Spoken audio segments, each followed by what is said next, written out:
उद्धव ठाकरे आणि मुख्यमंत्री फडणवीस यांच्या बैठकीनंतर अर्जुन खोतकर यांनी अखेर माघार घेतली आहे. त्यामुळे आता रावसाहेब दानवे यांचा लोकसभेचा मार्ग मोकळा झालाय.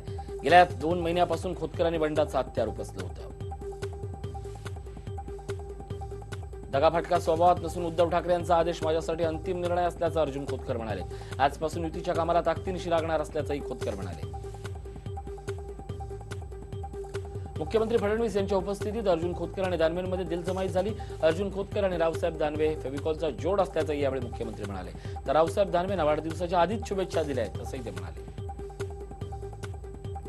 महायुतीतील सहकारी पक्षांना आम्ही वाऱ्यावर सोडलेलं नाही, ते अजूनही आमच्या सोबतच आहेत.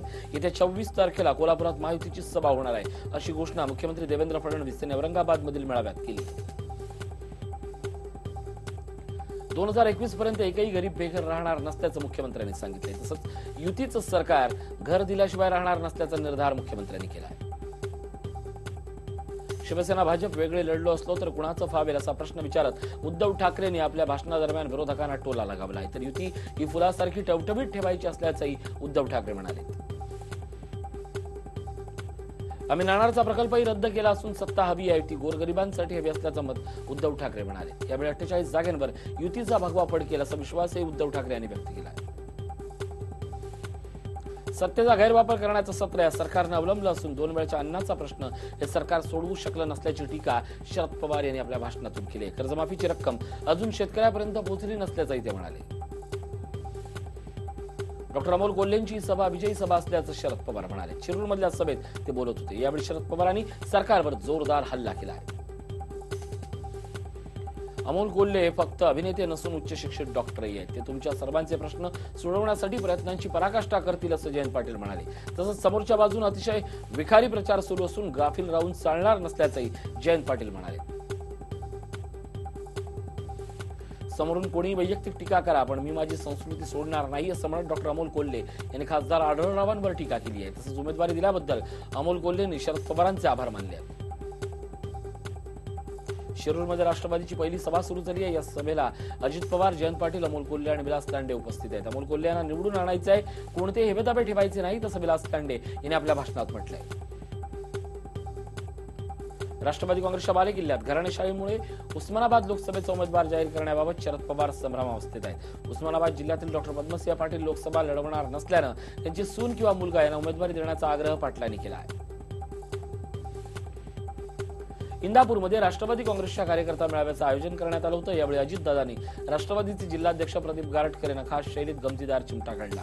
तुमचा प्रोग्रामही मला सांगा म्हणजे मलाही तुमच्या कार्यक्रमाला उपस्थित राहता येईल असं यावेळी अजितदादा म्हणाले.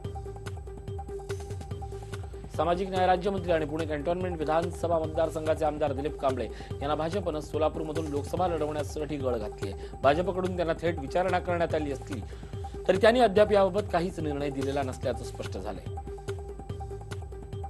लोकसभा निवडणुकीसाठी भाजपच्या कोणत्या उमेदवाराला तिकीट मिळतं याकडे सध्या सर्वांचे लक्ष लागलंय. यावेळी एकनाथ खडसेंनी उमेदवारांचं काम निवडून येण्याची क्षमता पाहून उमेदवारी दिली जावी असं म्हटलंय. गोव्यात काँग्रेसचा सत्ता स्थापनेचा दावा निरर्थक असून पर्रीकर व्यवस्थित आहेत तोपर्यंत नेतृत्व बदलाची चर्चा करण्याची गरज नसल्याचं भाजप प्रदेशाध्यक्ष विनय तेंडुलकर यांनी म्हटलंय. गोव्याचे मुख्यमंत्री मनोहर पर्रीकरांची प्रकृती गंभीर असून स्थिर असल्याची माहिती गोव्यातील सीएमओ कार्यालयानं दिली आहे. मात्र गोव्यातील आमदारांचं पर्रीकरांच्या प्रकृतीबाबत एकमत होताना दिसत नाहीये. मनोहर पर्रीकरांची प्रकृती गंभीर असल्याचं मायकल लोबोनी सांगितलंय. तर दुसरीकडे निलेश कॅब्रियल मात्र पर्रीकर उपचारांना प्रतिसाद देत असून ते लवकरच बरे होतील असं सांगतायत. शनिवारी दिवसभर गोव्यामध्ये पर्रीकरांच्या तब्येतीवरून दिवसभर प्रचंड अफवा पसरल्या. त्यामुळे भाजपच्या आमदारांचे विधान नक्कीच संभ्रमात पडणार आहे. पंतप्रधान नरेंद्र मोदी, अमित शहा आणि पियुष गोयल यांनी स्वतःच्या ट्विटर हँडलची नावं बदलली आहेत. दोघांच्या ट्विटर हँडलवर आता चौकीदार नाव प्रथम टाकण्यात आलंय.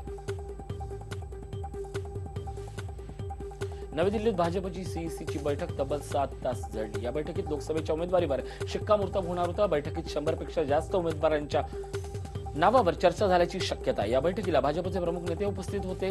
दुपारीच्या दरम्यान आता संध्याकाळी उमेदवारांच्या नावाची घोषणाची शक्यता आहे. भाजपच्या महाराष्ट्राच्या उमेदवारांमध्ये नागपुरातून केंद्रीय दळणवळण मंत्री नितीन गडकरी, पूनम महाजन, उत्तर मध्य मुंबई तर ईशान्य मुंबईतून किरीट सोमय्या यांची नावं जाहीर होण्याची शक्यता असल्याची माहिती सूत्रांनी दिली आहे. रविशंकर प्रसाद, पटना साहेब, राधामोहन सिंह पूर्व चंपारण्यमधून निवडणूक लढवण्याची शक्यता आहे, तर शाहनवाज हुसेन निवडणूक लढणार नाहीत. भाजपकडून औपचारिक घोषणा बाकी आहे, सूत्रांची माहिती आहे. काँग्रेसची चौथी यादी जाहीर झाली आहे. काँग्रेसच्या चौथ्या यादीत 27 जणांची नाव आहे. या यादीत महाराष्ट्रातून एकाचंही नाव नाही. अरुणाचल प्रदेश, छत्तीसगड, उत्तर प्रदेश, केरळच्या उमेदवारांचा या यादीत समावेश आहे. परराष्ट्रमंत्री सुषमा स्वराज 2 दिवसाच्या मालदीव दौऱ्यासाठी गेल्यात. मालदीवचे राष्ट्रपती इब्राहिम मोहम्मद सालेह सत्तेत आल्यापासून द्वीपराष्ट्रांमधील भारताचा हा पहिला दौरा आहे. जम्मू काश्मीरमध्ये ISSच्या नोकरीचा राजीनामा देणाऱ्या शाह फैसल यांनी नव्या पक्षाची स्थापना केली आहे. जम्मू काश्मीर पीपल्स मुव्हमेंट असं स्थापन केलेल्या नव्या पक्षाचं नाव आहे. याआधी शाह हे फैसल नॅशनल कॉन्फरन्समध्ये सहभागी होण्याची शक्यता होती. जैश ए मोहम्मदचा प्रमुख मसूद अझहरच्या जागतिक दहशतवादी ठरवण्यावर लवकरात तोडगा काढणार असल्याचं चीननं म्हटलंय. मसूद अझहरवरील प्रस्ताव पूर्णपणे रद्द केले नसून यावर चर्चा सुरू असल्याचं चीन म्हणतंय. तसंच अझहरबाबत माहिती असून भारतातील परिस्थिती देखील आम्हास माहिती असल्याचं चीनचं म्हणणं आहे.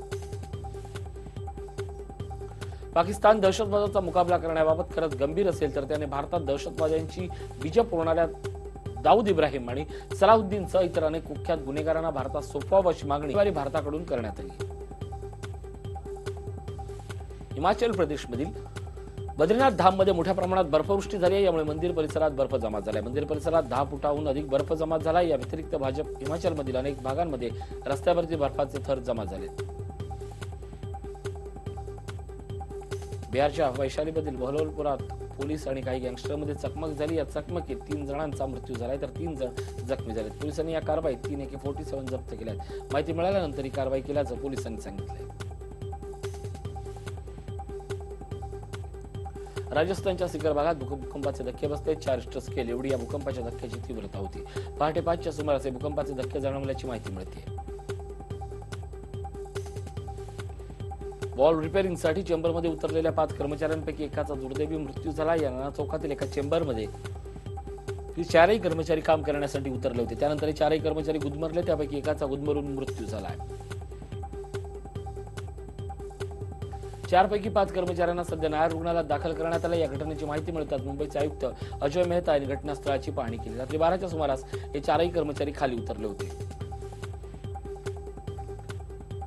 दरम्यान युवा सेना अध्यक्ष आदित्य ठाकरेंनी नायर रुग्णालयात जाऊन कामगारांची विचारपूस केली आहे. यावेळी महापौर महाडेश्वर आणि स्थायी समिती अध्यक्ष यशवंत जाधव उपस्थित होते. सध्या 4 कामगारांची प्रकृती चिंताजनक असल्याची माहिती मिळते आहे.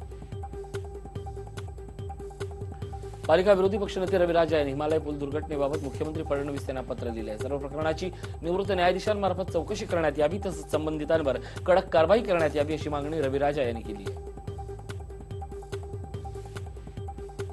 CSMT मधील हिमालय पूल दुर्घटनेनंतर आता दादरमधील पादचारी पुलाचं फलाक क्रमांक 1 आणि 2 वर उतरणारे जिने बंद करण्यात आले. प्रवाशांच्या सुरक्षेसाठी या जिन्याच्या डागडुजीचं काम होणार असल्याचं रेल्वे प्रशासनानं म्हटलंय. 13 दिवस हे जिने बंद राहणार आहेत. लोअर परळ स्थानकातील पूर्व पश्चिमेला जोडणारा नवा पादचारी पूल प्रवाशांसाठी खुला करण्यात आलाय. जुना पूल बंद केल्यानंतर छोट्या पादचारी पुलावरून प्रवास करताना कोंडी झाली होती. त्यामुळे हा नवा पूल बांधण्याचा निर्णय घेण्यात आला. त्यानंतर हा नवा पूल बांधण्यात आला होता. नाशिकच्या बागलाण तालुक्याजवळील चिलची घाटात जिलेटिन कांड्या जप्त करण्यात आल्या. जायखेडा पोलिसांनी एका व्यक्तीला या प्रकरणी ताब्यात घेतले तर 1 जण फरार झालाय. विहिरीवरील दगड फोडण्यासाठी घेऊन जात असल्याचा अंदाज असून पोलीस अधिक तपास करतायत. इंदापुरातील उजनी जलाशयात अवैध वाळू उपसा करणाऱ्यांच्या बोटीवर आज पुन्हा कारवाई करण्यात आली. तहसीलदार सोनाली मेटकर यांनी ही कारवाई केली. या कारवाईत 3 बोटी जिलेटिनच्या स्फोटानं उद्ध्वस्त करण्यात आल्या. सोलापूरच्या सदर बाजार पोलीस ठाण्याच्या आवारात भीषण आग लागली. या आगीत जप्त केलेल्या गाड्या जळून खाक झाल्या तर 2 बाईक, 4 कार आणि 3 रिक्षा जळून खाक झाल्यात. मात्र अद्यापही आगीचं कारण स्पष्ट आहे.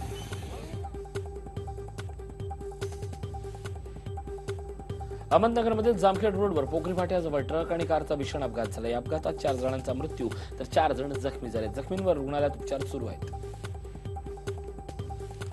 चुकीच्या निर्णयामुळे रॉयल चॅलेंजर्स बंगळुरू संघाला आतापर्यंत इंडियन प्रीमियर लीगचं जेतेपद पटकावता आलेलं नाही असं वक्तव्य विराट कोहलीनं केलं. RCBची ॲप लॉन्चच्या निमित्तानं एका कार्यक्रमात विराटनं हे वक्तव्य केलंय.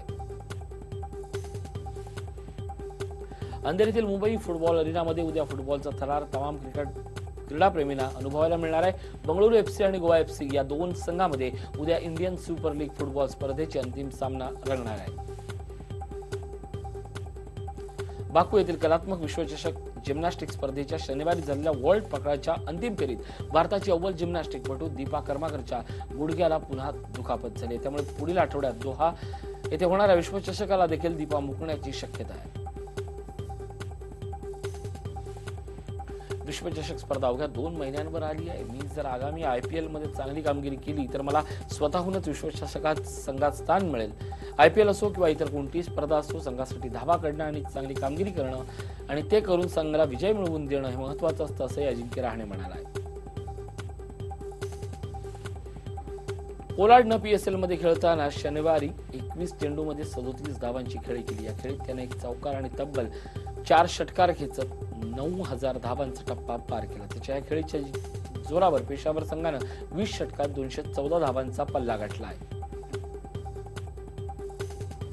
भारताची स्टार बॅडमिंटनपटू सायना नेहवालला गॅस्ट्रोएंटेरिटायटिस हा आजार झाला असून तिचे आजाराबाबत इंस्टाग्राम पोस्ट देऊन माहिती दिली आहे। सायना ही गेल्या आठवड्याभरापासून या त्रासानं ग्रासलेली होती, त्यामुळे तिने एक महत्त्वाची स्पर्धा न खेळण्याचा निर्णय घेतला आणि मायदेशी राहणं पसंत केलं।